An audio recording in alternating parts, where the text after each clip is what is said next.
What is up, everyone, and welcome back to another video. And in this video, we have some Lions news once again for today. There's actually not a lot of news out today. There's one kind of story, but then I also came up with some other things that I thought I would talk about that you guys can comment below on. Also, Bob is going to be making an appearance on today's show to give you guys a trivia question. He will be doing this once every Lions news video. I think this is going to be kind of fun. He'll come in, stop, and give us a Lions trivia question. I have not seen the answer, so don't think I'm cheating. I'm going to guess just like you guys are. And then the next Lions news video, we will give out the answer. So I think that's the best way to do it. All right, so that's what we're going to be doing today. Let's get the news started.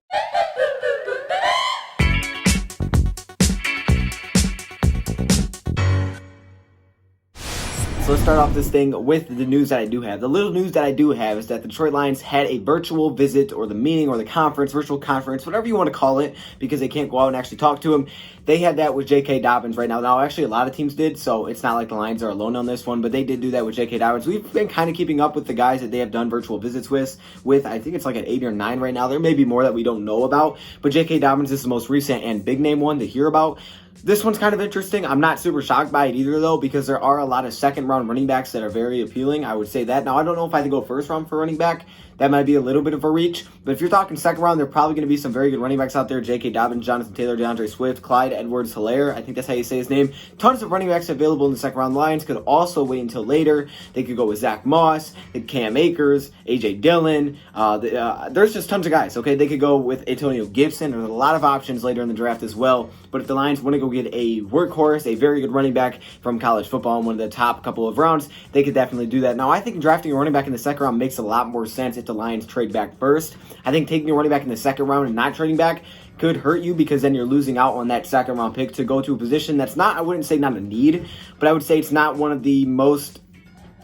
our biggest needs, right? I'd rather us go, say, for example, we go Isaiah Simmons first round, just for example. I'd rather us in the second round either go pass rusher or cornerback or something like that. That's how I would rather us do it. I also may have a video coming out about some cornerbacks to talk about as well. But I'd probably rather do that, maybe even a guard, maybe a Ruiz or something.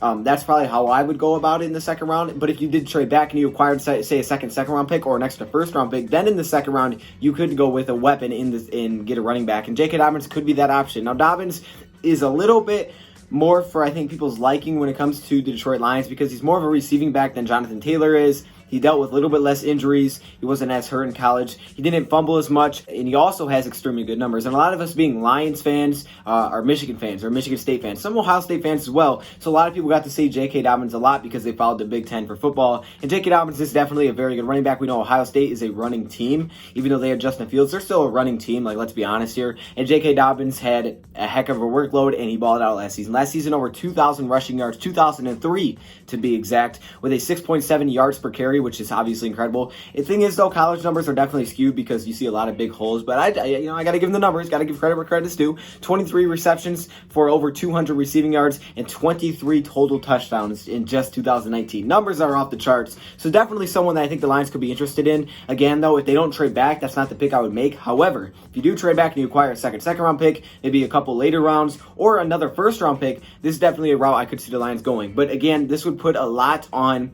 the table of, okay, what do we do with Carrion? What happens with Ty? What happens with Bo? Okay, who's going to be here next year? Who's not going to be here? Maybe one of those guys don't make the team next season. Maybe Carrion Johnson's traded. Maybe Ty's traded, something like that. We do know from history that Bob Quinn did draft Carrion Johnson in the second round, so he's not afraid to go that high for running back. But will he do it again? That's the question. Within a couple of years, would he do it again? Maybe not. I mean, I could definitely see why you would because of Carrion's injuries. But again, you're using another second round pick on a running back that you just took a couple of years ago in the second round. So do you really want to risk that or not? He's also taken Ty Johnson, which was in the 6th round. I think it was 6th round, right? Took 6th round, so that was a later round pick, not the same thing. We've taken Mike Shore. That's just a pass running back now with Bob Quinn. So we've done it before.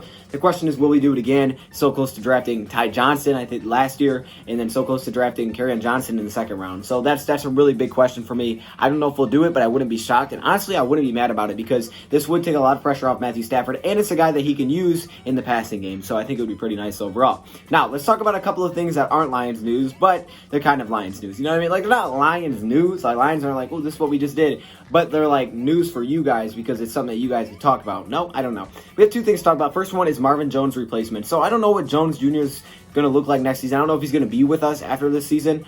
I wouldn't be shocked if he's not. I was contemplating making a video on should we bring him back. It's honestly really hard not seeing the season. I think once the season ends, then I could make a case, okay, did he play well enough for us to bring him back? The problem is, even if he has a very good season, the age is just so concerning that he's getting up there in age. But again, if the Lions don't go high wide receiver, or they don't even get a wide receiver in this year's draft, that could mean that he may stay around for another year. But let's look at some options in this year's draft that could potentially be Marvin Jones Jr. future replacement. Now, there are other guys like Travis Fulgham, who you did a video about before, that could be competing for that spot, so don't count those guys out, but here are just a couple that I came up with. There's obviously tons of wide receivers in the draft, and some of you guys are like, hey, check out this one, check out this one. I'm like, I'm trying, I'll get to them, then I forget, and I apologize like crazy. I really do apologize when I miss that stuff, I forget.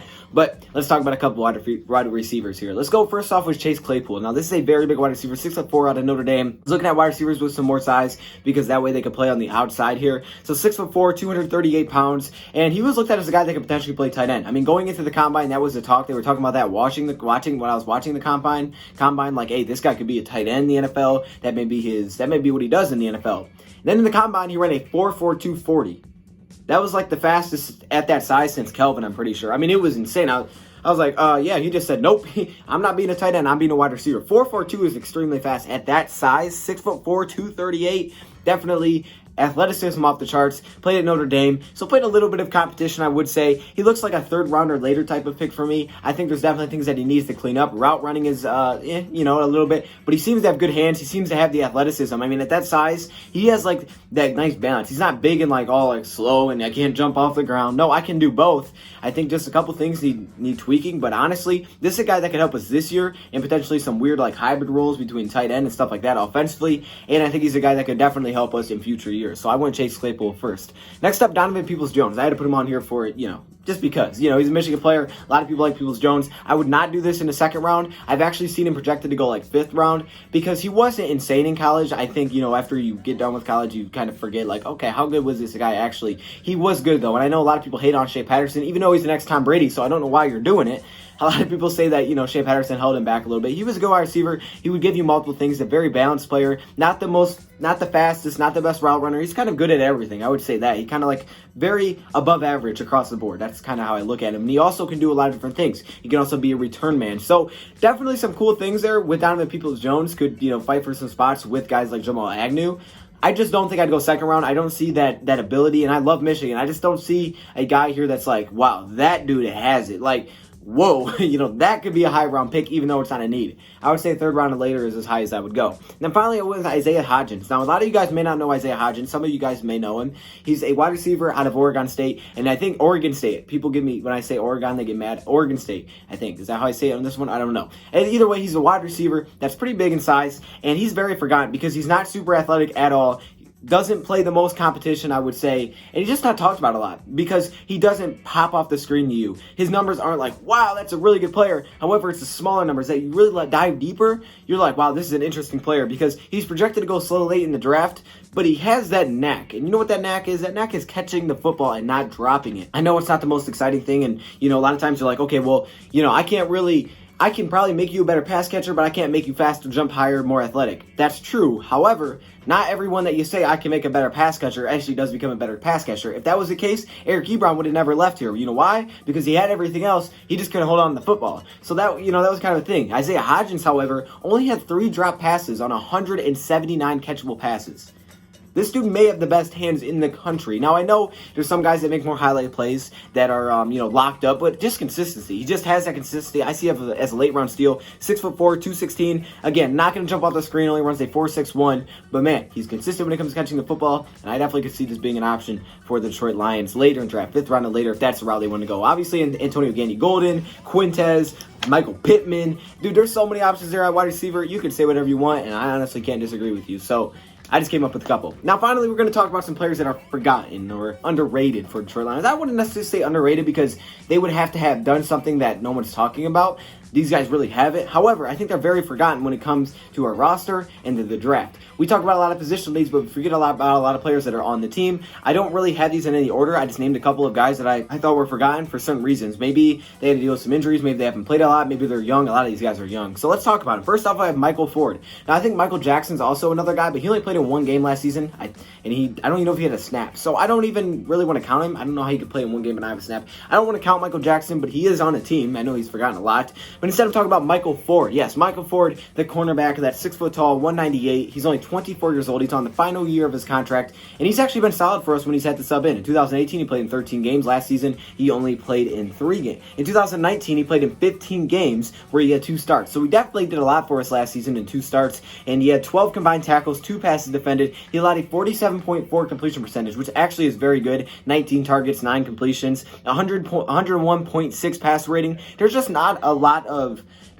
volume there for me to like really go off of those numbers, because it's like, oh yeah, only 47% completion. You also only targeted 19 times. You only started 2 games. However, he has been a nice role guy for us, and this is one of those guys that don't forget. I mean, I also don't forget about Darryl Roberts. We just signed him, so I didn't count him, but don't forget about him either. But with Amani, Mike Ford, Darryl Roberts, Justin Coleman, and Desmond Trufant, Lions may not go high corner, so we'll see. I just want to point him out. And Michael Jackson, I just forgot about him. How do I do that? How does that happen? Come on, man. Next up, Austin Bryant. Very forgotten, and is probably my biggest sleeper and my potential breakout candidate. If I had to name a player that I think is going to break out next season, it's Austin Bryant, if he gets the role that I think he may get.